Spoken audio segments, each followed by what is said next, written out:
लखीमपुर खीरी में हुई हिंसा की जांच के लिए आज न्यायिक कमेटी का गठन होगा। गठन के 48 घंटे के भीतर कमेटी अपनी जांच शुरू कर देगी। लखीमपुर में हुई हिंसा को लेकर दोनों पक्षों की ओर से मुकदमा दर्ज कराया गया है। इसमें केंद्रीय गृह राज्य मंत्री अजय मिश्रा के बेटे आशीष मिश्रा को भी आरोपी बनाया गया है। फिलहाल 6 सदस्यों की SIT मामले की जाँच कर रही है। लखीमपुर पर जारी सियासी घमासान और बढ़ सकता है। आज कांग्रेस नेता राहुल गांधी लखीमपुर के लिए रवाना हो सकते हैं। इसके अलावा सीतापुर में राहुल प्रियंका गांधी से भी मिलेंगे। प्रशासन ने एहतियात के तौर पर अब तक किसी बड़े विपक्षी नेता को लखीमपुर खीरी नहीं जाने दिया है। लखीमपुर जाने की कोशिश के दौरान हिरासत में ली गई प्रियंका गांधी को भी कल गिरफ्तार कर लिया था। सीतापुर स्थित PAC के गेस्ट हाउस में 30 घंटे हिरासत में रखने के बाद प्रियंका गांधी को कल गिरफ्तार कर लिया गया। उनके खिलाफ धारा 144 के उल्लंघन और शांति भंग की आशंका जैसी धाराओं के तहत केस दर्ज किया गया है। प्रियंका के साथ ही दीपेंद्र हुड्डा, अजय सिंह लल्लू समेत 10 कांग्रेसी नेताओं के खिलाफ पुलिस ने केस दर्ज किया है। लखीमपुर हिंसा से जुड़े कई वीडियो सामने आने के बाद प्रियंका गांधी ने बीजेपी पर हमला बोला। एक वीडियो जारी करते हुए प्रियंका गांधी ने लखीमपुर हिंसा पर कार्रवाई को लेकर PM मोदी से सवाल किया। प्रियंका ने वीडियो शेयर करते हुए PM मोदी से पूछा कि आप आज़ादी का अमृत उत्सव मनाने लखनऊ आए हैं। आपने लखीमपुर खीरी का वीडियो देखा है जिसमें आपकी सरकार के एक मंत्री के बेटे की गाड़ी के नीचे किसानों को कुचलते हुए दिखाया गया है। प्रियंका ने PM से सवाल किया है कि मंत्री और उनका बेटा अब तक गिरफ्तार क्यों नहीं हुए हैं। लखीमपुर हिंसा पर जारी सियासत के बीच शिवसेना नेता संजय राउत ने राहुल गांधी से मुलाकात की। मुलाकात के बाद संजय राउत ने प्रियंका गांधी की तारीफ की। संजय राउत ने कहा कि प्रियंका गांधी की हिम्मत विपक्ष को ऊर्जा देती है। संजय राउत ने यह भी कहा कि एक राज्य के मुख्यमंत्री को दूसरे राज्य में रोका जा रहा है तो ये बड़ी शर्मिंदगी की बात है। दरअसल छत्तीसगढ़ के मुख्यमंत्री भूपेश बघेल को लखनऊ एयरपोर्ट पर रोक दिया गया था। CM भूपेश बघेल लखनऊ से सीतापुर जाकर प्रियंका गांधी से मिलना चाहते थे, लेकिन उन्हें जाने नहीं दिया गया, जिसके विरोध में भूपेश बघेल एयरपोर्ट पर ही धरने पर बैठ गए थे।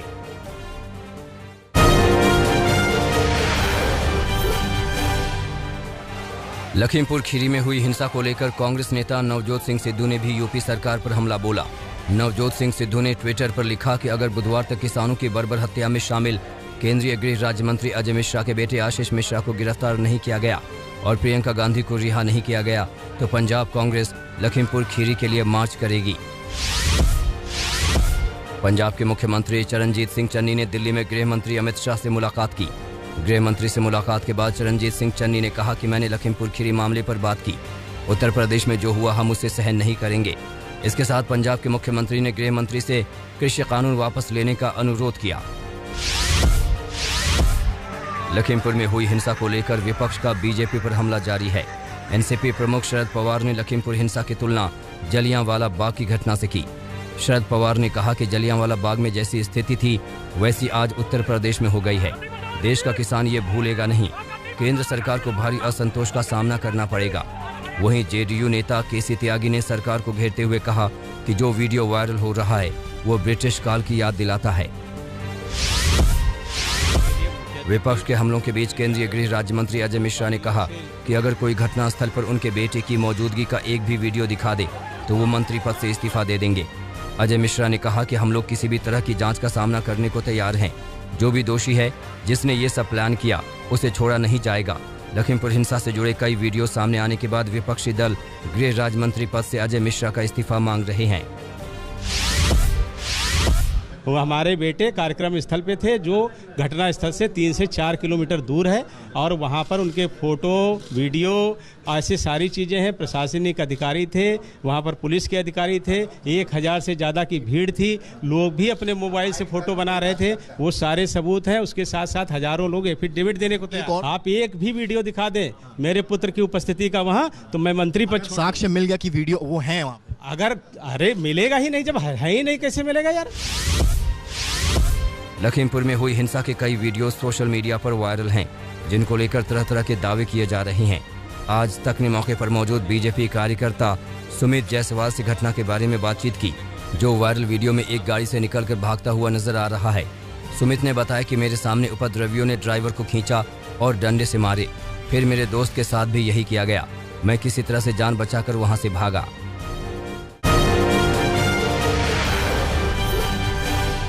क्रूज ड्रग पार्टी के सिलसिले में गिरफ्तार किए गए 4 लोगों को एनसीबी ने कोर्ट में पेश किया। कोर्ट ने चारों आरोपियों अब्दुल कादिर शेख, श्रेयस नायर, मनीष दारिया और अविन साहू को 11 अक्टूबर तक एनसीबी की कस्टडी में भेज दिया है। केस का दायरा बढ़ता देख दिल्ली, मध्य प्रदेश और गुजरात एनसीबी की टीमें भी इन्वेस्टिगेशन में मदद करने के लिए मुंबई पहुंच गई हैं। क्रूज ड्रग पार्टी मामले में एनसीबी ने 4 और लोगों को गिरफ्तार किया है। इन चारों की गिरफ्तारी दिल्ली से हुई और ये सभी इवेंट कंपनी से जुड़े बताए जा रहे हैं। पकड़े गए लोगों में नमास्क्रे कंपनी के एडिशनल डायरेक्टर समीर और गोपाल आनंद भी शामिल हैं। ड्रग्स केस में एनसीबी अब तक 16 आरोपियों को गिरफ्तार कर चुकी है। दरअसल जिस क्रूज शिप पर पार्टी चल रही थी वो कॉर्डेलिया क्रूज कंपनी की थी। इस ट्रिप को विदेशी टीवी चैनल और दिल्ली की नमास्क्रे एक्सपीरियंस नाम की कंपनी ने ऑर्गेनाइज किया था। नमास्क्रे कंपनी की ओर से ही क्रूज पार्टी के गेस्ट की लिस्ट बनाने से लेकर इसके सारे टिकट को बेचने के काम किए गए। क्रूज पर ड्रग्स पार्टी के खुलासे के बाद ही कंपनी के अधिकारी एनसीबी के रडार पर थे और पूछताछ के बाद उनकी गिरफ्तारी की गई। बिहार में 2 विधानसभा सीटों के लिए होने वाले उपचुनाव में महागठबंधन में टूट हो गई है। कुशेश्वर स्थान और तारापुर विधानसभा सीट पर होने वाले उपचुनाव के लिए कांग्रेस ने भी अपने प्रत्याशियों का ऐलान कर दिया है। आरजेडी पहले ही इन दोनों सीटों पर प्रत्याशियों का ऐलान कर चुकी है। तेजस्वी यादव का कहना है कि बिहार कांग्रेस के प्रत्याशी से बातचीत के बाद उन्होंने उम्मीदवार उतारे। हालांकि तेजस्वी ने यह भी कहा कि उपचुनाव में अलग अलग प्रत्याशी उतारने का असर महागठबंधन पर नहीं पड़ेगा। पप्पू यादव की जन अधिकार पार्टी का कांग्रेस में विलय हो सकता है। सूत्रों के मुताबिक पप्पू यादव और कांग्रेस पार्टी के बीच इसे लेकर बातचीत जारी है। हालांकि अभी दोनों पक्षों की ओर से कोई बयान नहीं आया, लेकिन बताया जा रहा है कि जल्द ही इस बारे में फैसला लिया जा सकता है। डीसीजीआई ने स्वदेशी फार्मा कंपनी जायडस कैडिला को इसके 2 डोज वाली कोविड-19 वैक्सीन ज़ाइकोव-डी के लिए फेज 3 क्लिनिकल ट्रायल को मंजूरी दे दी है। ज़ाइकोव-डी पहली स्वदेशी वैक्सीन भी है जिसका ट्रायल बच्चों पर किया गया। इसके 3 डोज वाली वैक्सीन को अगस्त में इमरजेंसी इस्तेमाल की मंजूरी दी गई थी। अंतरिम क्लिनिकल ट्रायल डेटा में कोविड-19 के खिलाफ वैक्सीन की प्रभावी क्षमता 66% बताई गई।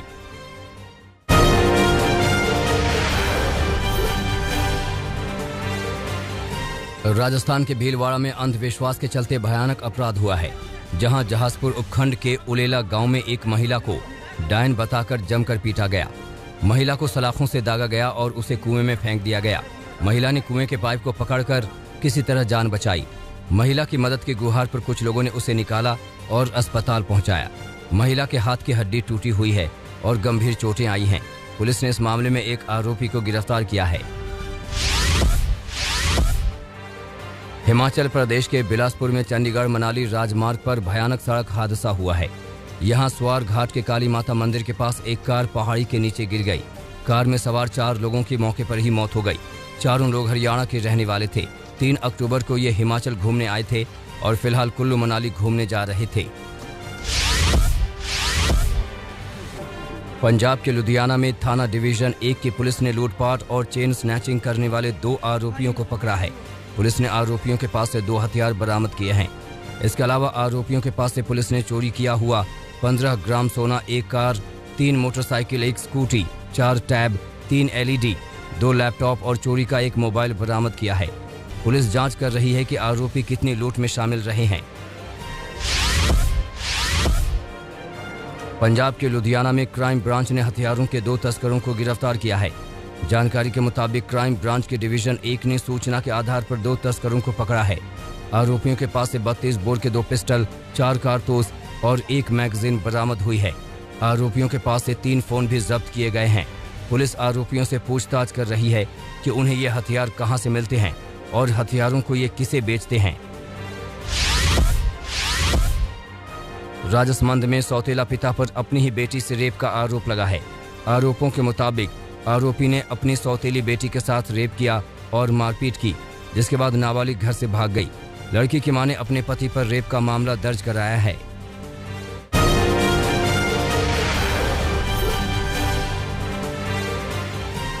अमेरिकी विदेश मंत्री और फ्रांस के विदेश मंत्री के बीच पेरिस में मुलाकात हुई।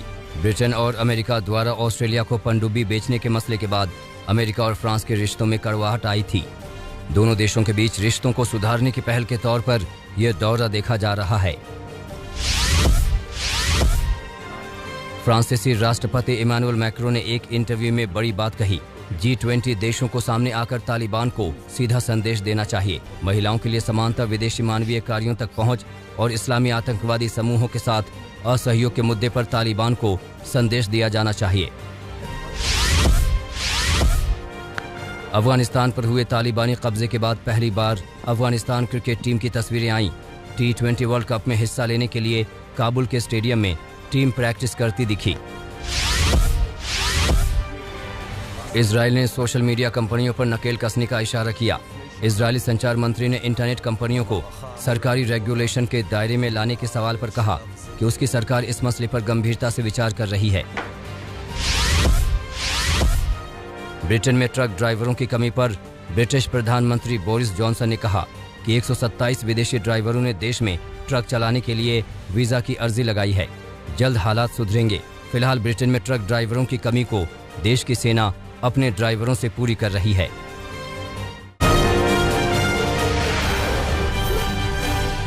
ऑस्ट्रेलिया जाने के लिए विदेशी पर्यटकों को अभी और इंतजार करना होगा। ऑस्ट्रेलियाई सरकार ने कहा है कि ऑस्ट्रेलिया अभी अगले साल तक विदेशी पर्यटकों को आने की इजाजत नहीं देगा। रूस में एक बार फिर से कोरोना ने लोगों को डराना शुरू कर दिया है, क्योंकि रूस में कोविड संक्रमितों की संख्या में तेजी से इजाफा हो रहा है। बात अगर पिछले 24 घंटे की हो तो रूस में पिछले 24 घंटों में 25,110 लोग कोरोना से संक्रमित हुए हैं। डरने वाली बात यह है कि रूस में सिर्फ 24 घंटे में 895 लोगों की मौत हुई है। कैलिफोर्निया के समुद्री तट पर फैले तेल को लेकर बड़ी बात सामने आई है। तेल लीक होने की जांच कर रहे अधिकारियों को शक है कि किसी जहाज के लंगर से तेल पाइपलाइन फटा है, जिसके चलते कई लीकेज हुए हैं। साल 2021 के लिए फिजिक्स के नोबेल पुरस्कार का ऐलान हो गया। स्यूकुरो मानेबे, क्लाउस हासेलमैन और जियोर्जियो परिसी को सम्मान मिला। तीनों लोगों को यह पुरस्कार जटिल फिजिक्स सिस्टम की समझ में अभूतपूर्व योगदान के लिए दिया गया। फिल्म की शूटिंग करने के लिए अंतरिक्ष में रूसी फिल्म क्रू पहुंच गया है। कजाकिस्तान के बैकनूर स्थित स्पेस लॉन्चिंग स्टेशन से क्रू को भेजा गया। रूस अंतरिक्ष में फिल्म की शूटिंग करने वाला पहला